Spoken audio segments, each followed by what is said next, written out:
Hello,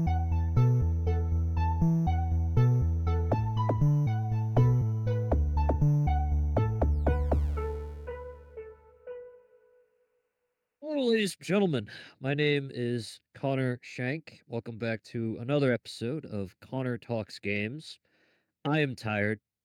Life is all over the place. What the fuck is going on? And I probably failed my 50-50 once again in my gotcha rates. But that's not the point. However, this particular week, I have managed to get a hold of a longtime colleague of mine who I've had many a fun conversation with, and I think they could actually bring some very interesting topics to the conversation. I'd like to introduce Alexia from NewBlood. Alexia, would you like to introduce yourself? Hi, I'm Alexia. Indeed, I currently work as a junior developer at NewBlood Interactive. And yeah, indeed, Connor has been like a longtime friend, and it's like I'm genuinely so very honored to be brought on. It's good to hear from him too. Love that. Yeah, my sanity is all over the place, but Same. we've been through the trenches. We took a VTuber class. We've discussed many a time how fun it is to kind of be in the industry, and of course all the fun stuff that comes with that, and then also the Lethal Company incident, but we don't talk about We that. we Um, don't talk about that. God, um, I miss those though.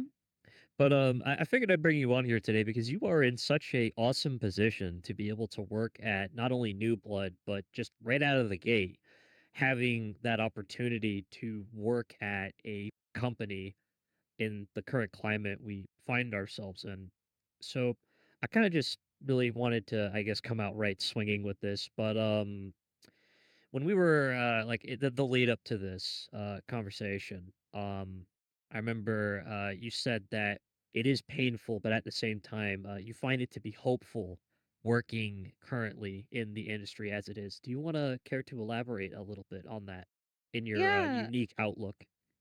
mind you, I don't want to be blinded by the fact that I'm luckily in the industry, because I feel like that's disservice to like many devs out there, whether employed or not or aspiring. So I'm just going to try and share my perspective from someone who's just trying to be hopeful in a world full of bullshit. So on one hand, we've been seeing a lot of articles about how there's been a lot of layoffs from major AAA companies. Like for example, not even a week ago, I believe Ubisoft just announced another giant round of layoffs as well as several game cancellations. Yes, I do believe that was the case. Let me pull it up. Ubisoft layoffs, but We love sourcing things so that it doesn't sound like I'm oh yeah, talking out my ass. 10 days ago, Ubisoft proposes even more layoffs after last week's studio closures. Ugh. Uh-huh. And I heard one fucked up thing they're doing is that they're demanding that all at-home workers come into the office, and that is just an evil tactic because many workers who work remotely are not even in a close proximity to a Ubisoft office, for example. And I've seen different multiple companies be doing this where they demand their remote workers come in, but they're not at a point where it's feasible even for them to come in. So thus they end up having to resign on their own. Thus, officially, this company or Ubisoft in this case does not have to label them as being fired and doesn't count in their numbers, even though it totally is being fired. It's pretty big fucking can of worms. I would Yeah, say. trust me, I could get I have many gripes with AAA gaming. On one hand, some of my favorite games have come out of AAA, but the practices of AAA companies is quite frankly disgusting. So yes, that's where a large source of doomer it's over feelings can come from, because even if you dedicate multiple years of your life, now it almost feels like there's no guarantee your project's gonna come out. Like for example, the Prince of Persia remake looked very, very hopeful. And a lot of work was done for it, and just pretty much it seemed developed enough to a point where it could be released. Or at least from what I heard from reports. Mm-hmm. But now it's just been completely shelved, never gonna see the light of day. So And that's where, like, some uncertainty, like, could definitely come from, like, you get even if, like, you manage to get into one of these, like, bigger companies, there's no g it feels like there's no company loyalty, they'll just drop you on a dime, there's no even guarantee your project will come out, or, like, hell, even, if you'll be retained once said project is done. So, yeah, that's definitely where some doom could come about, but to offset that, I feel like there's been a lot of hope recently when it comes with indie projects, like a lot of hope. And not even just like indie games, but we can get into that at another point. Like I mean, it is what is it? It's like AAA's loss is Indie's gain has been the idea over the past couple of years because I mean, the indie renaissance as we find ourselves currently in has been absolutely tearing up the market. It's booming, it's doing amazing. And I mean, fuck, Highguard came out recently and a bit of context on that one. I think that game got dealt a really shitty hand, all things considered. It was right at the tail end of the Game Awards, absolutely. was really hyped up by the guy whose name I was forgetting the name of, Jeff Keighley. Jeff And Keighley. it was like, "Holy shit, are we gonna get fucking Titanfall 3? No, we're getting another generic hero shooter." Credit where credit is due. The gunplay is actually pretty smooth, and I like the crafting system, but the maps are too fucking big, and 3v3 is not really where it's at in that type of game for me, but I don't know. I mean, it's just so funny to me. Also, it's really funny that you went on the rant about AAA because I'm the exact opposite. I want to work in AAA very badly. Very, very badly. It's kind of a dream, so to speak. I mean, like that's fair. I mean, to be quite honest, like one of my dreams like would be to work for like Square Enix, for example. Like there's nothing wrong with wanting to work for a AAA studio, especially like when like they're beloved. But it's just in a lot of ways I wish that AAA would kind of get their shit together. No, I mean, the days of like the 80s and 90s level of game development in which it was just two or three guys or gals just creating this product because it was fun and it's a piece of art are kind of long behind us in AAA and a lot of companies. A good chunk of them are corporate and, shareholders and all that stuff that they're trying to appease to. So there's a lot of sacrifice that goes into development. It really is unfortunate because if the level of budget that they're putting in truly does mean that something phenomenal could come out of the space, but as we are seeing, it's just they don't really want to sink in the amount of prerequisite resources. I mean, we went through the remake phase not too long ago where it just seemed like every other game coming out was a remake, which isn't bad per se. I always appreciate that, but as a longtime Halo fan, what is the purpose of the new CE remake when we already have a previous remake? And on top of that, in my opinion, at least the original is still very serviceable with its product, but that's just my 27 cents. But let's uh let's get back to you real quick, Alexia. Do you want to tell them the funny story of how you actually got into New Blood to begin with? It's a real hoot and a holler. Oh my good lord. Like that is a whole saga onto itself. Alrighty. For context, me and Connor both went to school together, and I which can be a whole topic for unto itself, but originally I wasn't intending to be a game major. I could go into that at some other point, but TLDR, as I was entering the program, we were told like, oh, if you and one of your teams like are make a good enough product, you can have one of the slots to get to go to PAX because our university had a program in which all of the game developer majors throughout the year would have to make a real game, and our university was partnered with PAX East, in which that they would always get like a big booth in like one of the corners, like decently sized and a decent spot, so it wasn't just shut up in a corner where there'd be zero traffic. And students who made like what would we qualify as like good enough projects would get to have a badge for a day or however many days like they'd be allowed, and actually get to show off their game on the floor, and it'll be a very good opportunity to get to schmooze with like other developers, whether indie or AAA. It was all as well as show off your work. It's just very good networking opportunity. Thus, like, there was a lot of motivation for just about everyone in the program to do a good job. Well, I'd say almost everyone, but that is like a whole lot unto itself. We definitely witnessed some interesting individuals in our time in the Uh, program, right, Connor?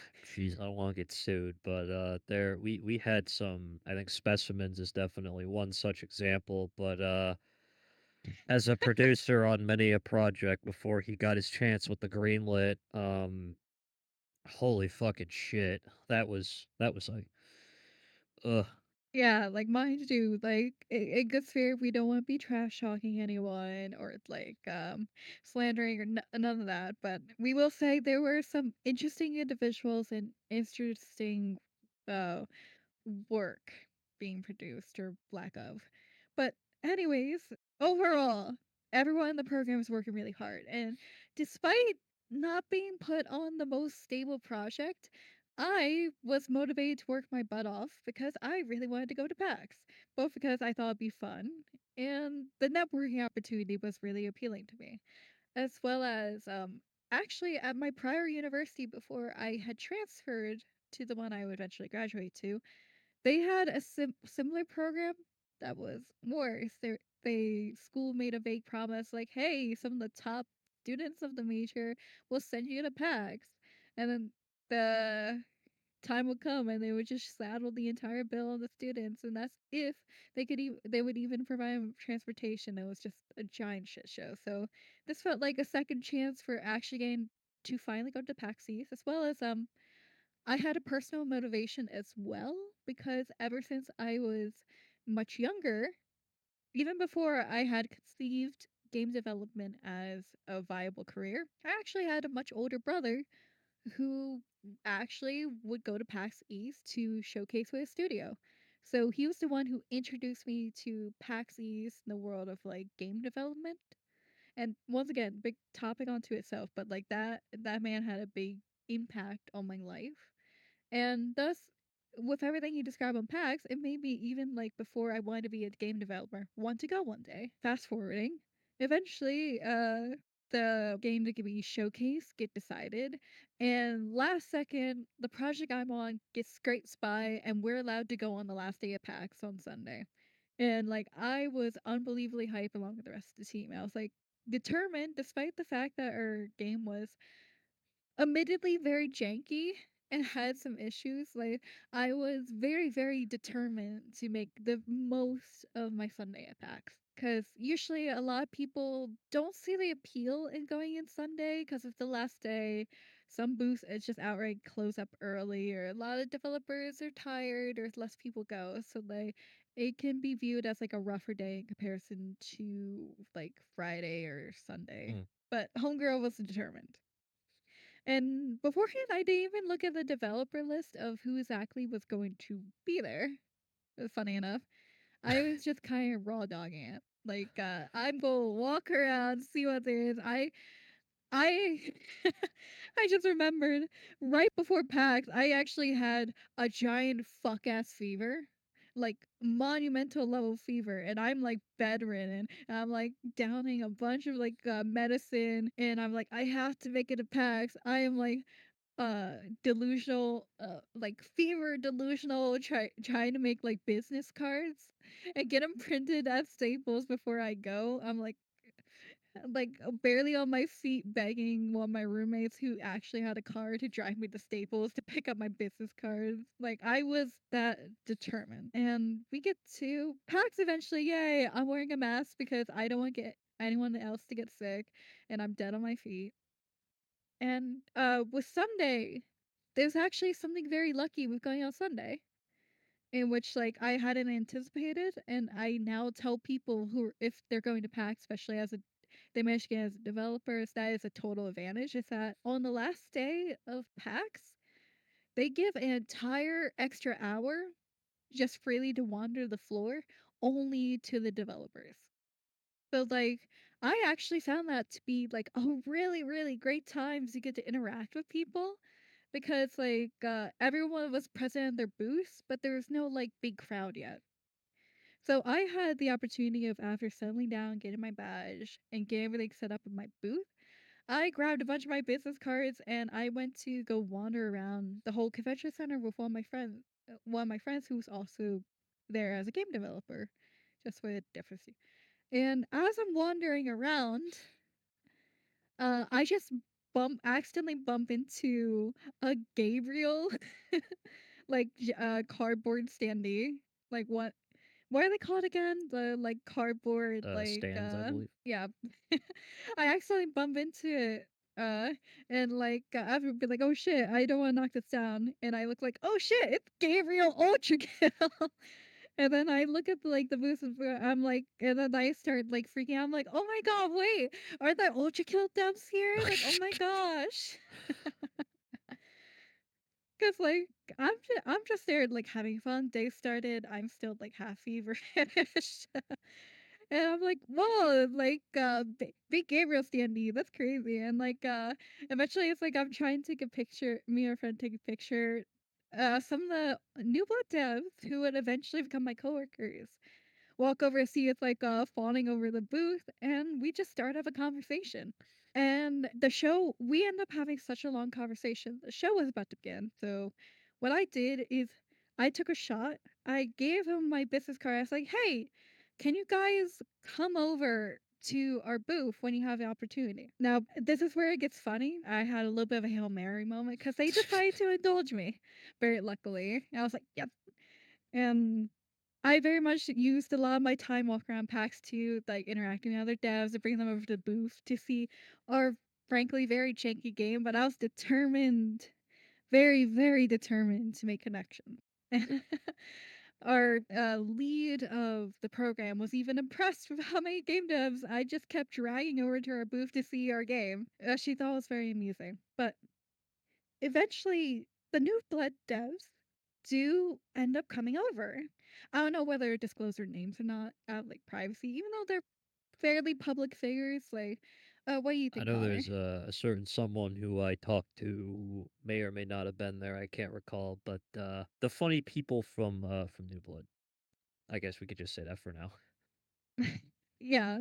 I even though if they're public figures and such, I think our privacy, I won't go into specifics because I'm very much a person who values privacy, even though it's a bit paradoxical where hey, you want to get work and you want to be able to do things, you have to be a public figure. But also I don't like people being up in my business, so it's a bit paradoxical.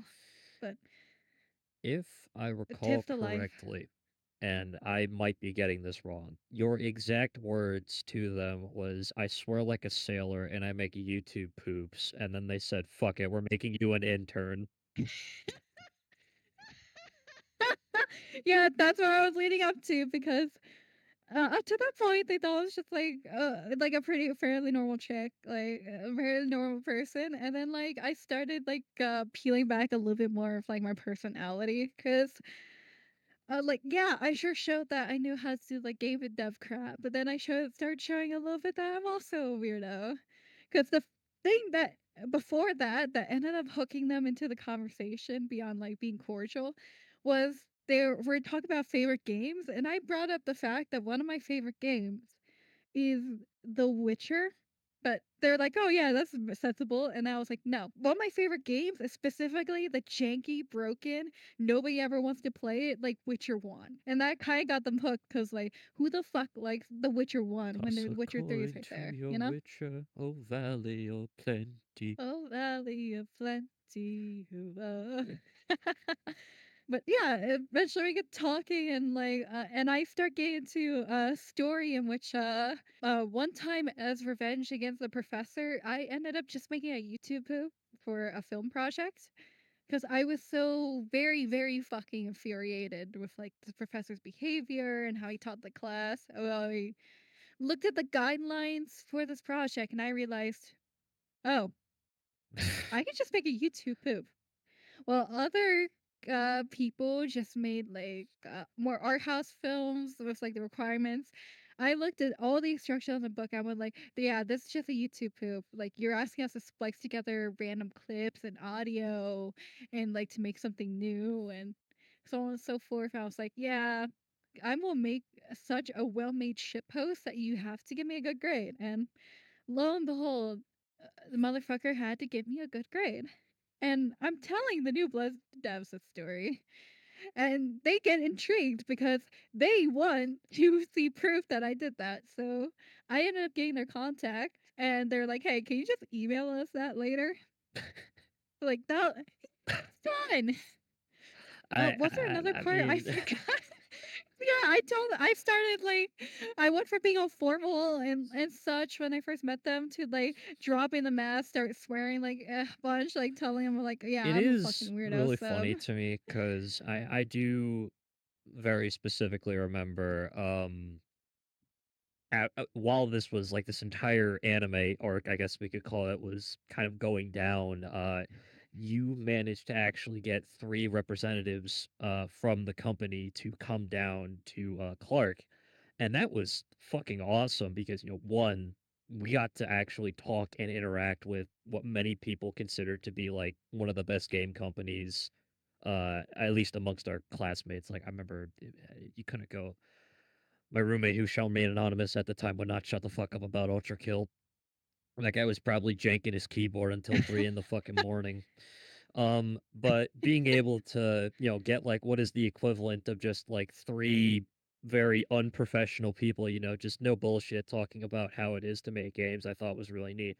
Then I ended up talking to one of them and the other one, and now I got two new blood people I know, you and the other guy who shall remain anonymous. But you know who you are, man. I should actually ask him if he wants to come on the show afterwards. Maybe I can convince him after this. No, no, no, no, no. s- I don't know, you could and like hell, if I managed to convince him to I like come down and talk and like he still uh like thinks of fondly of like a bunch of the Clark dude, students like he met it at the was so time. fucking So awesome. And then like, just the conversations throughout the fucking fact that we were able to get free games off of that as well, which might I add, I think out of the entire library, Gloomwood still is my favorite of the games that you guys have released so far, but I just gotta have a aw. totally not because you've worked on it. No, totally not. But Oh yeah, I feel like I should given the listeners context that specifically I work on Gloomwood, like for New Blood. I feel like we neglected we're to in the mention anime arc, that. it's fine. Whoopsies. Yeah, fair.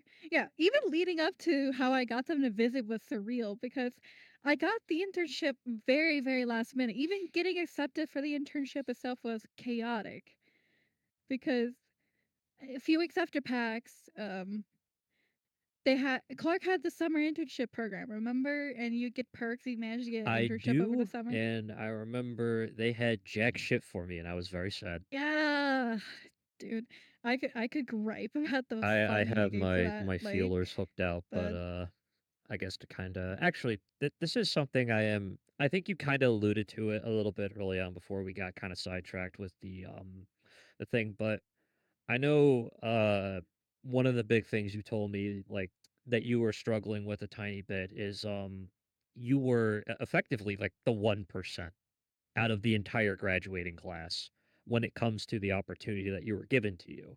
Um, because like I think it was only you and one other guy I know who got hired at Hypergrip, and that's only because he spoke Mandarin. But that's besides the point. But have you do you ever, I guess I should say, like, feel a tiny bit of guilt that out of every person who probably could have gotten accepted into a company, you were the one who got in? oh, dude, I struggle with that a lot. I felt intense guilt because during my time at Clark, when I got accepted for this internship, I felt really guilty about it because there was many people I considered as much more talented than me. And like, or also just straight up help me with my journey to get to this point. And yeah, I couldn't help but feel like I got like into my position like out of luck. Like, not to say like I didn't like work hard, but I like couldn't help but look at the people who were working even harder and they were getting opportunities as well as like people like would go up to me and ask for advice or like, hey, do you think like you could possibly give me a position? And I felt endless guilt that like I didn't have the best advice or like I couldn't like offer them a job, especially during my time at Clark. I wasn't brought in I was just simply an intern. I'm not anymore. But at the time I was an intern, so I already felt my own spot was like Yeah, on I the mean, fence, you know? this is a thing that I don't really think it's touched enough upon, in my opinion, in the industry especially. I do genuinely believe that every game developer at some point hits what I like to call the imposter syndrome phase.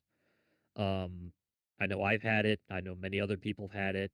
It's not a great thing. It's a situation. I think it's especially exacerbated given the circumstances of how everything is right now. But if I may personally say, Alexia, I mean, I don't think that makes it any less of your achievements that you were able to get that position.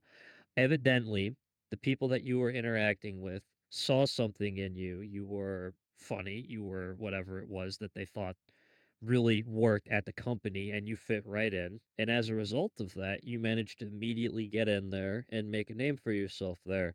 Now, obviously, most well qualified versus not, it is what it is. But like, you shouldn't let that detract from your ability to effectively, get, I guess, bogged down your achievement. That's still a fucking amazing thing that you did. And believe me, coming from me especially, it was a massive inspiration for me because if you can do it, I know my ass can do it too. Yeah, and I firmly believe that too. And that's also why I'm glad like I got invited out to this cuz I might not be able to directly like give people job referrals, but this feels like a nice way of being able to help or share my thoughts on things. So I appreciate it too. Mm. You just keep your head up and keep going. That's all you can do at the end of the day. Now, Hoyo, if you're listening to this, can you fucking hire me already, please, over here? All right, I'm get come on. I beg, please. Sorry, I have to let a little bit of unprofessionalism slip through every now and then. There's a running gag where I just have to have that at least once or twice. That or I guess there are a couple companies that I would want, but I shoot for the high end, which obviously comes with its own issues. But honestly, anything at this point would be pretty nice. But I said that to hell and back. But let's ask something a little bit more fun because obviously if I don't ask a game developer this, I'm going to hell, and I have to do it every time without fail. What's your favorite video game? Kingdom Hearts. It's Kingdom Hearts. Yeah, that tracks. That tracks. Yeah, just Kingdom Hearts has such a beloved place, like in my heart. Like, like heart joke aside, like genuinely, I don't think I would be in the position I am now without Kingdom Hearts. We're talking about the OG original release, yeah? Yes, Ah, Kingdom Hearts 1. Even of though, course. yes, I know a lot of people release Kingdom Hearts 2, but I had a specific connection to the first one. Hell, I did not even get to play the sequel and all the way through until I was about like 16 or something. Meanwhile, I Mm. had the first game when I was a 6-year-old, and it was all accidental too. That's how it usually starts in my experience. Mm. Like, You don't really know, you know the older brother I vaguely mentioned earlier? vaguely. Yep. So he's got about like a decade on me, like much older. So big gap. And when he was like in his teens, like PS2 was in its height, and like I was like barely out of being a toddler. And he has friends over, but he had to babysit me that day because my dad took my brothers to football, and I don't like going to the sports field and getting all dirty, so he asked my older brother if he could babysit me. But he had his friends over and didn't want to babysit me too hard, so he was like, idea. Hey, Alexia, you have that Disney Princess TV, right? Well, hey, why don't I give you like a treat and hook this up to your Disney Princess TV? And look at this. This is called Kingdom Hearts. It has Disney characters and princesses in it, and you can run around. Like, you want to give that a try?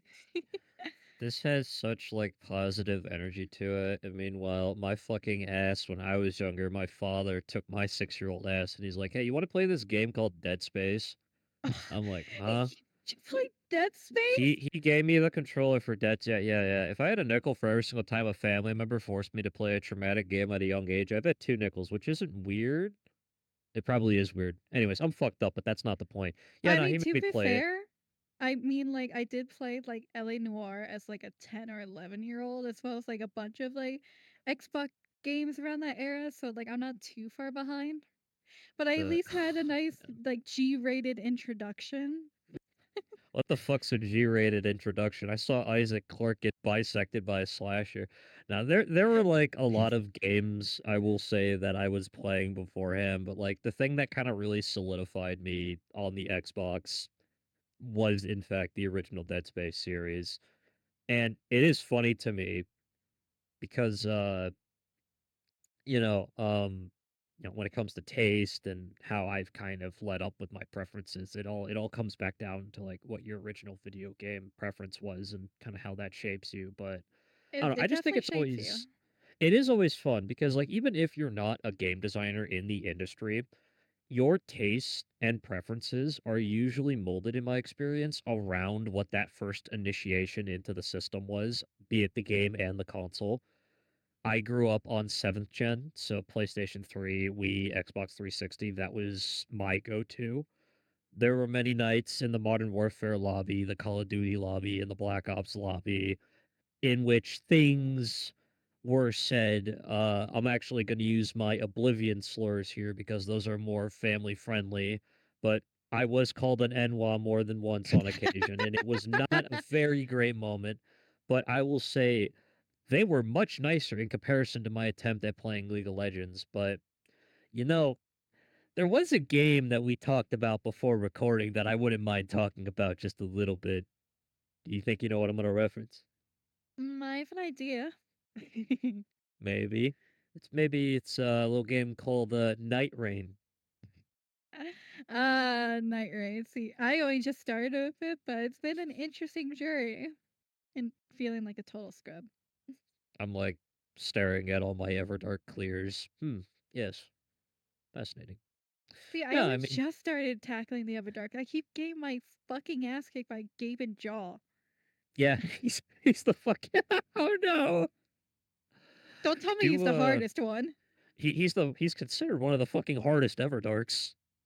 I You thought. okay? So, at the time of recording this session, the three ones that are up right now, listeners, are Augur, Gaping Jaw, and Libra. Uh, Libra's a gang fight, and Gaping Jaw is a WWE steel cage match in which you do not have any limbs, and you're also an electric conduit for anything that he throws at you. Yeah, pretty much. And That's what it feels like.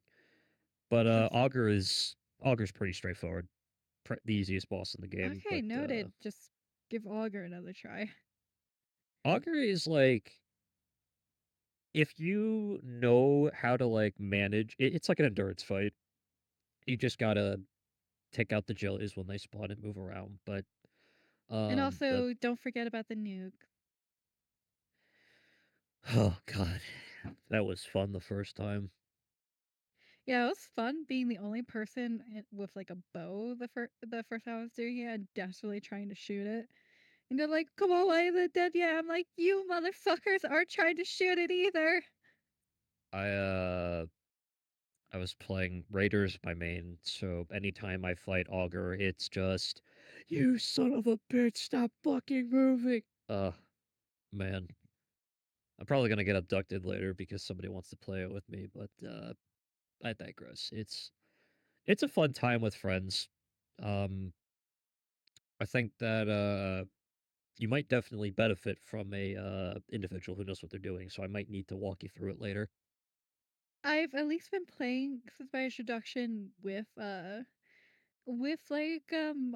two friends of mine from abroad who would like pretty experienced soul game, and I have played soul games before, but I'm kind of just very rusty because I played back in the when I was in high school, like when Dark Souls 3 and Bloodborne had just came out. So Oh, yeah. man. Dark Souls 3. I actually completed my playthrough of that not too long ago. Wow. The Ring City was definitely something. Slave Knight Gale was not fucking around. Yeah, right now I'm helping my friend through play through a Bloodborne, and I'm not so subtly trying to direct them towards Orphan of Chaos just to be funny. No, not the placenta. 'Cause they keep going like, "Oh, this game's so easy, the game's so easy." So as soon as they defeat Maria, they think Maria's the last boss before, like, the end game, but no, they still have Orphan, so I'm gonna, like, very smugly, like, they're using me as a guide, so I will direct them to Orphan Accounts instead of Margot's wet nurse, and just let them suffer, just a What smidge. what's the meme where it's the wrestler and then it's just Undertaker in the background getting ready to absolutely fucking send them back to the Shadow Realm? Yeah, Shit. I can't remember which wrestler it was, like, my siblings I watch don't so much know. fucking WWE, but yeah, I get the meme. I don't know who he is on the front, but, yeah, no, it's, man, I would love to get into Bloodborne full on. It's unironically my favorite Souls game, even though I've only played, like, a little bit of it. But PlayStation kinda go burr, and I am lazy. But I also my play issue with that, uh where you go ahead. I was just gonna say, I would murder for Bloodborne to finally get ported to PC. I I don't even really think we need a second Bloodborne. I just want them to take advantage of the PlayStation 5's native hardware to make it run more than 30 frames a second. It is literally just an optimization patch, and it drives me wild. Christ. I could and then they released the spiritual successor on the fucking Switch. Okay, I'm gonna get out of hand at this rate. But I am curious, if you mind, kind of indulging me for a second. What are you currently playing in your lineup in your free time? Alright, so in my free time, so just got Night Rain, I finally, decided to treat myself to getting the Metal Gear's, remake for Snake Eater, Nice. and, my soul's like, ascending with that. Um, I've been playing, like, E33 for the last couple of months, so I finished the main story because I was trying to finish that shit before the Game Awards because I was like, God, I'm not getting spoiled by Keighley on the Expedition 33 with the Game Awards. E33 is a whole other story, but they added the new update, so I'm doing like all the end game like content that is like post story and such, and then having fun with that, and we'll do New Game Plus, so have fun with that. As well as, not gonna lie, I keep playing a shitload of Marvel Rivals. I am in the grips of that godforsaken game. I thought I escaped from Overwatch because I was just so burnt out on it, and then the hero shooter genre just grabbed me right back with Marvel Rivals. I'm back in the fucking building again! Golden Handcuffs got you, and they, put it back to, I think actually speaking of Overwatch, it's just Overwatch now, it looks like. Yeah, I just fucking saw, and I don't know how to feel about that. So I need to verify this, but I was talking to a friend recently when we were playing a game, and because Overwatch did the Persona collab, apparently there is a curse where if a game does a Persona collaboration, that game dies a year later. And apparently this is the fifth time it's happened. Wait, is there legitimately a Persona curse? There apparently, and I would trust this man at his word because he's played every single Persona that has ever come out. Certain individual who you would definitely know. Ah, yes, yes. You know, they love the game series, but apparently that's a thing. But so Overwatch, you're back on that. Oh, for a second, I thought you were accusing me of touching Overwatch again, and I was about to be like, "What?" Well, once you touch it, you're always tainted. I'm as well very tainted, but that's not the point. To be fair, I never really touched Overwatch 2 because I lost all my faith. Because I very much was one of those people from when I first played it in 2016. It just being, God, 10 years ago. I was a 15-year-old. And I so badly I was playing and reading the lore, enjoying all the animation. I was like, man, I really, really want a story mode. Or like Blizzard to make like an Overwatch show. Like I just feel like so hopeful and loving the lore and seeing the dedication the devs have. I was like, man, I can't wait to see the story get fleshed out. How naive I was. Okay, credit where I guess credit is due. As far like in the heyday, it was the best Blizzard game I think I have ever played, just in general. And I'm saying this as like a hardcore The StarCraft glory 2 days. player. I remember when the original Anniversary came out, and they had a what was Genji's skin, the Super Sentai Mm-hmm. The green Common one, Rider looking one. the Common Rider one. Yeah, no, that was. That was pretty badass, but, we were getting story content, like, we were getting these really cool yearly game modes, like Junkenstein's Revenge, when that first came out, oh my fucking god, I was all over that shit. It was so fun. I was playing it, fucking having a wonderful whale of a time. Remember I got his, skin too. I would have some of my old clips if Xbox didn't fucking delete all of my old Xbox clips. Fucking cloud issues my ass. Still salty about that. I fucking feel you. Like the only like old clips I still have left or ones I recorded, goddamn, like with my phone, like all the way back then. Just like shittily recorded like with my phone because I was so excited I got like play the game for the first time on like any of my mains. Nowadays, it's all on shadow play, but, yeah, I But mean, there's still a MVP. There's MVPs and Marvel Rivals at least, and you can actually thumbs fucking people up. yeah, it is funny to me because I do play Paladins, as well, although the situation with high Resident Evil Mojo is a different thing entirely, but, it is funny because I remember, like, when I was playing both at the same time and all that shit, so, let's see, we have you get Metal Gear Solid, which is a solid choice, you were God, I see what I did there, Yeah, fucking and no one hears a word you say. you say when the My memory's memory's gone gone and my and the feeling feeling's numb. From the Ugh, I become invisible. I love the gaslighting the Metal Gear community did to convince people that was a game actually in Phantom Pain. But what kind of shocked me more was looking at the facts. So I could tell it was Duran Duran. My parents I forced me to listen to love so much Duran Duran. 80s music, but I was fucking shocked to learn that song came out in like 2023. I was You like, know, the fuck you mean this isn't an 80s song? it's just funny to me because, like, the backstory of the song too is that it was originally the music video that they have on their official thing. It is a film that was actually created by an AI back when, the technology was still very much in its infancy, unlike now, by an artificial intelligence called Huxley. And it's like this it's like a dreamer AI where it's modeled after the cognitive and emotional processes of humans. Um, and the idea was it was going to be the very first ever collaboration of 2 different artists across 2 different planes of existence, which were really neat. Nowadays, fucking as was established, all this technology is used for porn and other things, but, Yeah. you know, um, I just thought that was a neat little fact that we can kinda have inserted here, but, But yeah, anyway, Snake Eater, like it feels like really wild to get to play this in HD, especially how like Konami just fucking hates Metal Gear. Seemingly. I thought they would want nothing to do with Kojima incident. bruh, fucking Arxis hates Blaze Blue.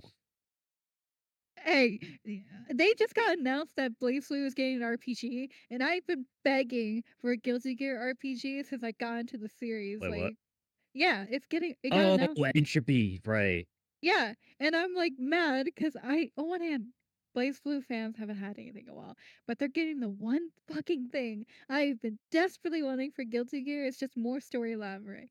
Because like Guilty Gear came out the anime, but it fucking sucked so bad, and I was It like, is so funny it's to me so because we had the exact fucking conversation, almost word for word back in college, where I'm like, "I'm a Blaze Blue enthusiast," and then you're like, "I'm a Guilty Gear enthusiast," and I think we had, like, a brief, very, very brief, like, 5-minute, "Nah, my franchise is better. No, my franchise is fucking better."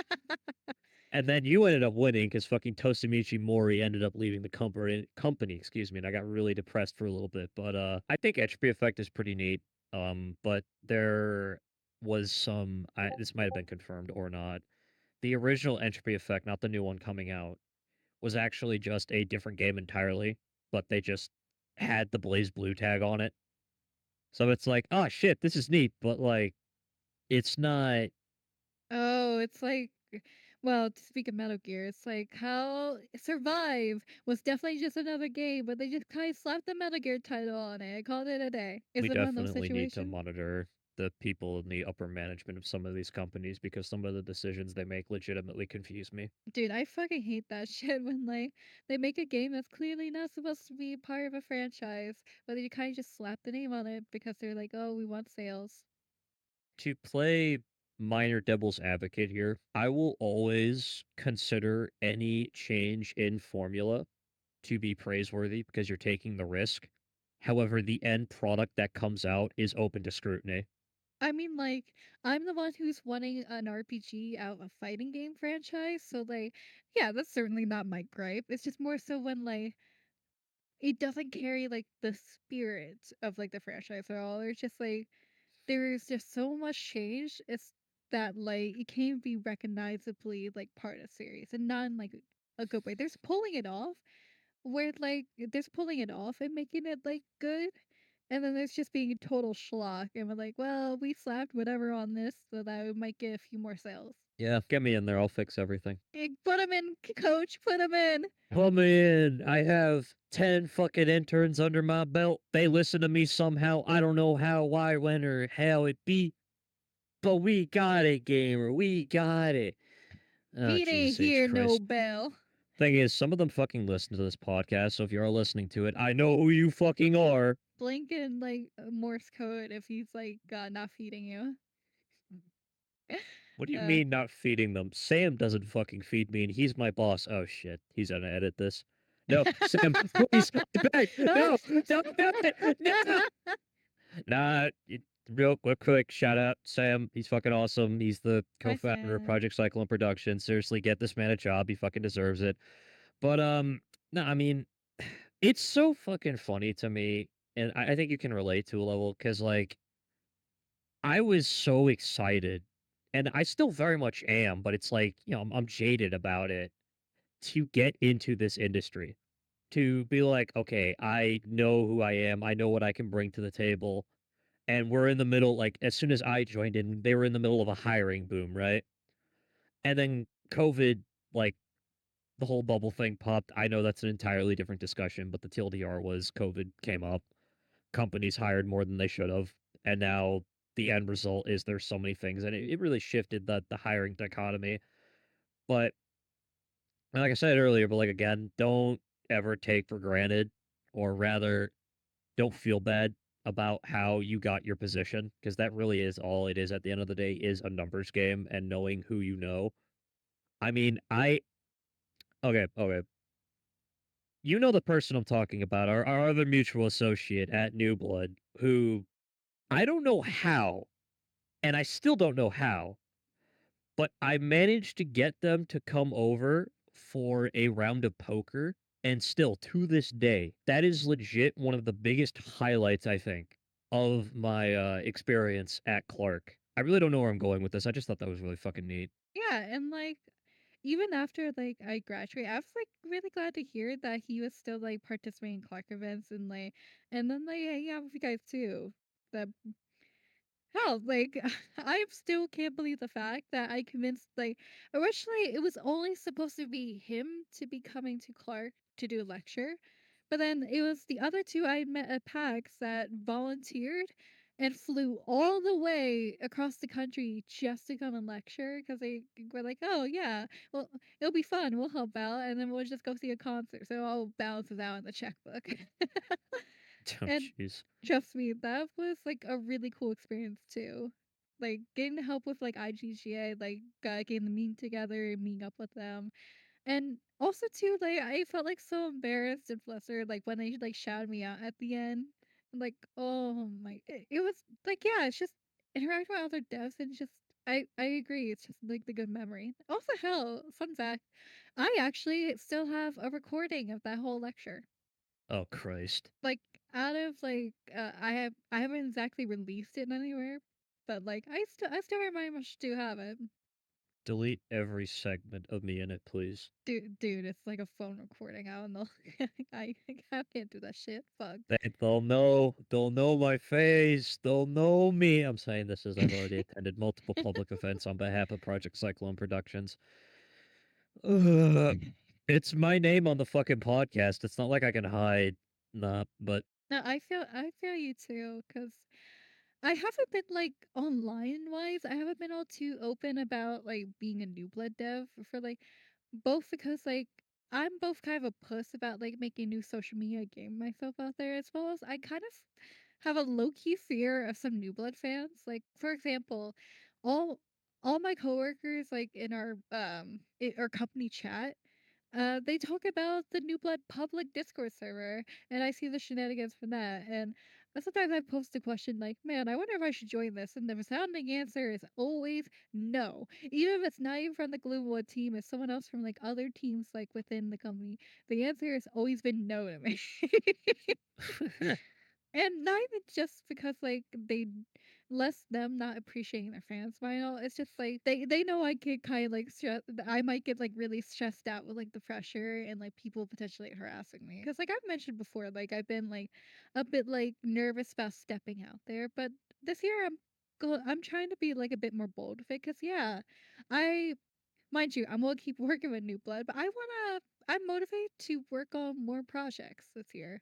And I wanna step out like my little like comfort zone of just working New Blood and like I wanna be creating more this year. Cause I found inspiration from two different places so far this year. Or end the year going forward. If I can elaborate about them. The floor is yours. So the first one, I know it's controversial, but honestly, I feel a lot of inspiration from Expedition 33.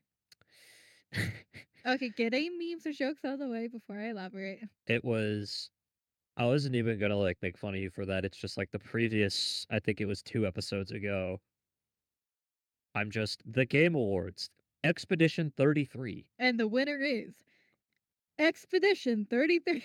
If I knew how to speak French, I'd fucking do Game of the Year announcer. Okay, but seeing, like, Miyazaki just I know it wasn't him, but it was really funny when there was a guy that looked like him walking away and people for 5 minutes just latched onto it, and one of the top fucking posts about it was Miyazaki when No Feet was announced, and he's just walking away. Wait. You sure it wasn't Kojima? It might have been Kojima, I don't Yeah, I fucking know, saw it people were joking about like Kojima's facial expression when Expedition 33 won. might have been Kojima. I know also Todd Howard looked pretty upset when Yeah, he didn't win anything. Todd Howard just looks so pissy. Guess who's laughing now? Yes, I was in the chess club. I also was in chess club in middle school. But yeah, like I don't know, like people's saltiness aside, and there's a whole controversy with people saying like Expedition 33 was developed by AI, which is a whole fucking mess. And I'm all TLDR and fact check anyone who's listening to this. Like I looked into it, so you remember how back in 22 when generative AI was just becoming a thing and one of our professors kept glazing it saying like this is the future of art, like y'all are gonna be like without jobs and shit. Like, remember? Like, and then it was just incomprehensible mess. The fingers. Mhm. Oh, the fingers. But yeah, back then it wasn't really a threat, and it was just kind of a mess. So, the Expedition 33 developers used an asset pack that had like someone who just made AI images and put it in there. And they used it as a placeholder until like they're done their artwork on one part of a texture in like the town area for like newspapers. And release day, they accidentally forgot to put in their own render and then just patched it out. But a lot of people noticed that, and it became a whole stink after the Game Awards because an indie award show in Australia disqualified them for this AI usage, and then had a bunch of people going like, "Oh, this AI slop game just won Game of the Year. We're so fucking cooked." When, on one hand, I hate generative AI, but it was back in 2022. They removed it, they made their own stuff, and they haven't touched AI since. So I give it a pass myself. Actually, that is, if you would allow me to ask this question, in regards to art, you're more on the 3D side, 3D What? side, yeah? For work, yes, but I would count myself as a 2D, 3D artist because I very much like started with 2D, but for, but then I got into 3D. So I'd say both. What would you say you specialize in as far as drawing is concerned? I ain't gonna lie. Yeah, like my I I have such a weeb ass like art style for like people, but like at least leaning towards more the I watched a little bit too much JoJo and Castlevania side of things. So yay. Oh, you dare approach me? Yes, so I can beat the shit out of you. Oh, da, da, da, da, da, da, da. Part 3, don't even have me. Best fucking part. I might have to at you. I'm sorry. Like, Fuck. dude, I would throw hands with people. Like, hot take. I think part three is extremely mid. Alright. The So y'all can't see right now because it's audio only, but I am actively getting up to reach through the screen to attack Alexia for saying such heinous things. I'm just currently trying to find a weapon, but I can't find one. How See, about I'm holding my copy, my first edition copy of Steel Ball Run in English, and I'm like, read, guy, read. I am currently reading I Will Have You Know Through the Kane Chronicles. Oh, dude, I fucking love the Crane Chronicle. Shit, I actually have the entire that Percy Jackson fucking series right fucking next to me. fucking dap me up. Shit, I have the special edition of the Percy Jackson series. A friend got it for me for Christmas. I read dude, the fucking entire nice. series. Then they sent me Heroes of Mount Olympus. Book 2 is my favorite. Don't even at me. And then I Son got of through the Neptune. first book of Kane Chronicles last night. And hold on, I sent a abbreviation for what I thought of it.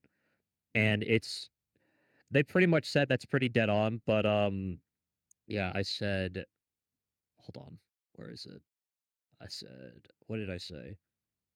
No, not mandated edict. This isn't Dark Tide. Where? Come on. Ah, okay. Did I just read Night of the Museum? But it stars two kids who get invited by a doctor who wants to do something good for the family, but ends up unleashing one of the most feared gods in all of Egyptian mythology upon them. Just one of my childhood books right there. Just I fucking love Crane Chronicles. I had such an ancient Egypt phase as a kid, and like this coming out like when I was in elementary school was just like beautiful. My teacher saw me reading Stephen King in fourth grade, and they're like, "What the fuck are you doing?" Dog, what the fuck? Why Yeah, does your dumbass. family just keep giving you this shit? I like to read, and what I like to read, unfortunately, is not very conducive to what many other people like to read. For instance, I'm a massive 40K fan. Okay, fair enough. And I mean, like, I guess I relate because I read like Les Miserables in like sixth grade, and Fair enough. I kind of freaked out my teacher by having like this giant copy of it, and go like, that is not appropriate for you, and taken away from me. They always thought that I was crazy, telling me that rereading the Horus Heresy was a crazy idea, and I said, "Fuck you, I'm gonna do it anyway." Dude, we have free will and only so much time on this planet. Do what the fuck you want. Yeah, unfortunately, it has to be spent working, eating, and sleeping. Hey, that's some bullshit. Why can't I sit on my ass and just have good things come to me? Why can't that happen? You mean to tell me I have to get up, go to PAX, interact with humans, even though that's my job? Bruh, icky. Man, We got I really gameplay. want to go to PAX again. You should. I know, but I'd have to get my own badge. It's pricey. And also be somewhere to stay. Ugh. Yeah, it's something. I'll tell you what. Trust But me, I miss going to PAX quite a bit. I missed the fucking shuttle that ran to and from. Yeah, that was so convenient. All right, we're getting fucking all But over the place anyways, now. where I was with Expedition 33 Point Base, I felt very yeah, Do you even fucking remember? All right, all yeah, right, all right. I do remember my point. You Anyways, do? yes, I do. In fact, where I was trying to God get with dang. it. So I'm very inspired by two things. One, first chiefly be to like be more proactive as an artist here. One, the thing is Excision 33. It's all made of like ex Ubisoft devs or like complete first timers and random people they found off the internet. Like even with like minimal experience, and yet they were able to make such like a beautiful project. SoundCloud artist they found who made absolute bops. Fucking SoundCloud artist they found like online randomly, like via Reddit, and like he was just a school teacher before this, before making one of the most beautiful soundtracks I've ever heard for a game. Lauren Hestard, I believe his name is. Yeah, Lorian Testard. That man was totally robbed of a fucking Grammy, by the way. Unfortunately, unfortunately. Yeah, the Grammy nominations were so bad, except for like Sea of Swords. But there is something I would like to ask you though, because in consideration with all your experiences, everything that you have done thus far, and if you don't feel comfortable answering this, that's completely fine because you yourself admitted that you don't know if you're the most experienced or well versed in that regard. For an individual that's just starting out and they're trying to actively get into the industry, what piece of wisdom do you think you could distill that would just kind of be applicable anywhere for anyone? I would say it's a lot of like keeping things in balance.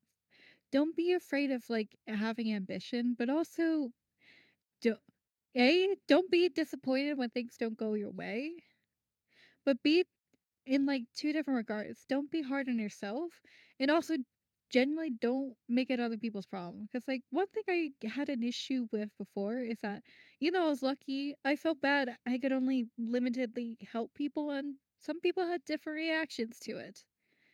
To like the amount of help I was able to give or not give, I suppose. Like some people were like understandable, like some people were like okay, and like whatever advice you have is helpful. Other people are like accused me of like being selfish. One person outright tried taking my job, which is a whole bit of drama. And I feel like for the sake of libel, I'm not gonna go into too much, but yeah, I outright had someone try to take my job. And those things aren't fun. And also too, like I still just feel like they're not the right way to go about things. Like absolutely morally reprehensible like actions aside. I think just keeping a good balance of like ambition as well as like I think be even when like interacting with people, it's just a nice balance of like professional and being yourself. And so when I first introduced myself to New Blood, I'm rather formal, but not being too stiff. And then when I felt a little comfortable, like I took a gamble and like showing a bit more personality because I kind of just read that okay, they're really casual and like they have like a certain air around them. So I tried like showing parts like my personality I thought would gel, and I yeah, it came with a bit of absurdity, but like they're a team that appreciates like the absurd, and I was able to fit in well. If I say it's like. Yeah, you are right that like I'm not sure if like how much like good advice I can offer, but I still want to try too, especially if someone asks. And I think just keeping a balance between being yourself, professional, being driven, but also not crashing out, whether eternally at yourself or at other people when things don't go quite right. Me along. Because, yeah, we're in a rough situation where like people can apply for like hundreds of jobs and maybe get a reply to only just one. And it can be really disheartening. And I wish I could offer more advice for that too. Hell knows that like I've certainly experienced it as well. But the memes about human perseverance are inspiring for a goddamn reason, damn it. Yeah, that and pride cometh before the fall, but then again, I just like writing villains in my spare time. No, but that solid. And like I've been trying to roundabout get to with like the inspiration here, it's just basically like I've been inspired by like the people who carved out their own space despite the way the industry's been going. Like I know like we keep getting tangential, like it just gets like my other point that wasn't just Expedition 33 where I found additional inspiration was have you heard of a rhythm game called Unbeatable? Yes, actually, I have. It's like Bochi the Rock, but Bochi fights back or some shit. Yes, I was quite anticipated in that game and I was having a lot of fun. Great game. It has like a fusion of 2D and 3D graphics, which is a game type I've always wanted to do. Ever since like I got into game development, I've always wanted to make a 2D 3D hybrid game. And I just love the look of it. But where like something hit me was when I got to the credits. And I saw a name on there that kind of just made me go, holy shit, and immediately go to my work server. I saw the name of one of my coworkers on Gloomwood. And I was like, Oh my. and yeah, I was really shocked seeing his name. I was like, wait, I only know one person with a name like this, like that does 3D modeling. I should probably mention Uncle Linwood. Not the biggest team. There's only two of us that are like strictly dedicated to 3D, and that's me and someone else who I'm not going to disclose her name, even if like obviously internet sleuths can find them. It's just out of respect. So when it was a more of a reasonable hour, I hit them up. I was like, "Hey, I need to bother you. Holy shit!" Like, I was like, "Oh, did you work on Unbeatable?" And he was like, "Oh, yeah." And he told me a bit about, like, doing the development. He wasn't on the team for too long, but, like, he thought it was cool they'd still, like, credit him and everything, and I was talking to him about, like, him working on the project and, like, what it was like. And after that, I just kinda sat with myself and thought about the fact of, well, like, it might seem obvious, but I just really been sitting with this for the last month since the games come out and going, you really can just go out there and just do shit. Like, I know that's really obvious, but, like, bear with me here. You see, you're laughing at me. No, I'm well, you see, I can't. I'm sorry. It's just it's so fucking cheesy. I shouldn't say that. I really shouldn't say that. No. It Okay, It's all so right. mean. Not that you do it at all. I know I'm fucking I mean, I'm a producer. You think I like doing what yeah, I know I love doing what I do, but no, seriously, Alexia, appreciate it coming on here.